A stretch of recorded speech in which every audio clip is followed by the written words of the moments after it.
Pengembangan bahan ajar berbasis etnosologi pada mata kuliah struktur hewan melalui model ADIA menghasilkan produk yang telah disesuaikan dengan konteks lokal, khususnya kearifan lokal suku Moy. Berikut adalah rincian dari hasil pengembangan pada setiap tahapan ADIA. 1. Analisis tahap analisis dilakukan dengan mengumpulkan data terkait kebutuhan pembelajaran pada mata kuliah struktur hewan, kondisi mahasiswa, dan relevansi kearifan lokal suku Moy dengan materi yang diajarkan. Hasil wawancara dengan dosen pengampu mata kuliah menunjukkan bahwa salah satu tantangan dalam pengajaran adalah minimnya referensi bahan ajar yang mengaitkan materi dengan konteks lokal Papua Barat.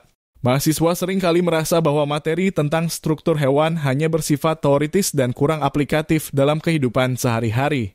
2. Desain berdasarkan hasil analisis, langkah berikutnya adalah merancang bahan ajar yang mengintegrasikan konsep etnosologi dengan materi struktur hewan. Desain bahan ajar mencakup penyusunan konten yang terbagi menjadi beberapa bab utama. Dalam desain ini dipilih pendekatan interaktif yang melibatkan mahasiswa secara langsung dalam diskusi kelompok, analisis gambar, serta tugas lapangan yang meminta mereka untuk mengidentifikasi spesies hewan di lingkungan sekitar. 3. Develop tahap pengembangan atau develop melibatkan penyusunan modul dalam bentuk cetak. Bahan ajar cetak disusun dalam format buku modul yang terdiri dari beberapa bab dan subbab dilengkapi dengan gambar-gambar ilustratif. 4. Implementasi bahan ajar yang telah dikembangkan diimplementasikan di kelas percobaan pada mahasiswa program studi pendidikan biologi yang mengambil mata kuliah struktur hewan.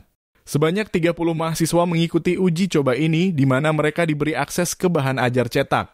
Proses pembelajaran dilakukan beberapa bab atau modul dalam bahan ajar tersebut. Hal ini dikarenakan waktu penelitian yang cukup sempit dan setiap materi diintegrasikan dengan diskusi mengenai kearifan lokal suku Moy.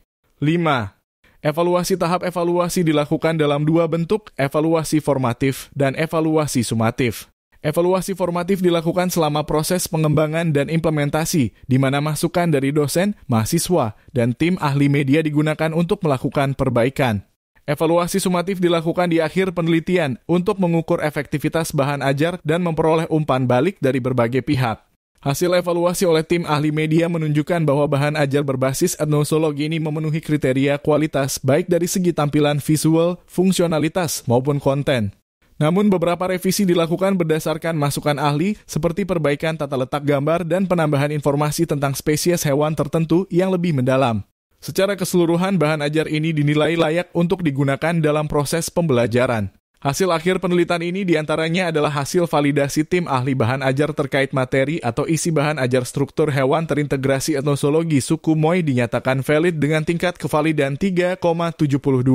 Sedangkan hasil validasi tim ahli media pembelajaran bahan ajar struktur hewan terintegrasi etnozoologi suku Moy dinyatakan valid dengan tingkat kevalidan 3,57. Untuk hasil uji keefektifan dalam kemampuan kolaborasi mahasiswa pendidikan biologi, bahan ajar ini cukup efektif dengan hasil uji T hitung 19,2 lebih besar dengan taraf signifikasi 5%. Selain efektif dalam meningkatkan kemampuan kolaborasi, bahan ajar ini juga efektif dalam meningkatkan kemampuan kognitif mahasiswa, yang dibuktikan dengan rata-rata endgain pre-test dan post-testnya sebesar 0,5. Sedangkan untuk uji T dengan T hitung sebesar 39,90 dan T tabel sebesar 2,042 dengan taraf sig A5, yang menunjukkan pembelajaran menggunakan bahan ajar ini sangat efektif.